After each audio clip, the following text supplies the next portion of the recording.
અને હું છું હેતલ જાદવ। આવો જોઈએ આજના સમાચાર। મહેસાણા જિલ્લાના સતલાસના તાલુકાના આંબાઘાટા અંબાજી મંદિરમાં લાયન્સ ક્લબ ઓફ સતલાસના દ્વારા અંદાજિત 1200 જેટલા ભૂલકાઓને ભોજનનો કાર્યક્રમ યોજાયો। લાયન્સ ક્લબ ઓફ સતલાસના દ્વારા દાળ ભાત પૂરી શાક લાડુનું જમણ આપવામાં આવ્યું। લાયન્સ ક્લબ ઓફ સતલાસના પવિત્ર શ્રાવણ માસ દરમિયાન ફૂડ ફોર હંગર પ્રોજેક્ટ અંતર્ગત આ સમૂહ ભોજનનો કાર્યક્રમ યોજાયો હતો। સતલાસના તાલુકાના આંબાઘાટા અંબાજી મંદિરમાં લાયન્સ ક્લબ ઓફ સતલાસના દ્વારા અંદાજિત 1200 જેટલા ભૂલકાઓને જમણવાર આપવામાં આવ્યો હતો, જેમાં લાયન્સ ક્લબ સતલાસના પ્રમુખ પ્રકાશભાઈ પ્રજાપતિ, પૂર્વ પ્રમુખ સોમાભાઈ પટેલ, હસમુખભાઈ મેવાડા, ડોક્ટર નટુભાઈ પટેલ, પ્રવીણભાઈ ચૌધરી અને સમસ્ત લાયન્સ ક્લબ ઓફ સતલાસના દ્વારા અથાગ મહેનતથી અંદાજિત 1200 જેટલા ભૂલકાઓને ભોજન પ્રસાદ આપવામાં આવ્યો હતો। બ્યુરો રિપોર્ટ ચારણ ન્યૂઝ। જય શ્રી કૃષ્ણ। હું પ્રકાશ પ્રજાપતિ, લાયન્સ ક્લબ પ્રેસિડેન્ટ।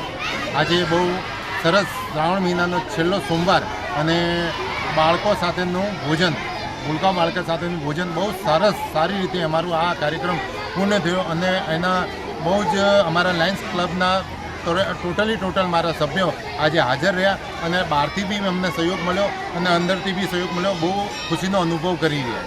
કેટલી સ્કૂલો અને કેટલા બાળકોને જમાડે? લગભગ 7 થી 8 શાળાઓ છે અને 1200 પ્લસની સંખ્યા આજે અહીંયા થઈ ગઈ। શું જમણવારમાં શું આપ્યું? જમવામાં દેશી ઘીના લાડુ, પૂરી, શાક, દાળ ભાત અને પાપડ।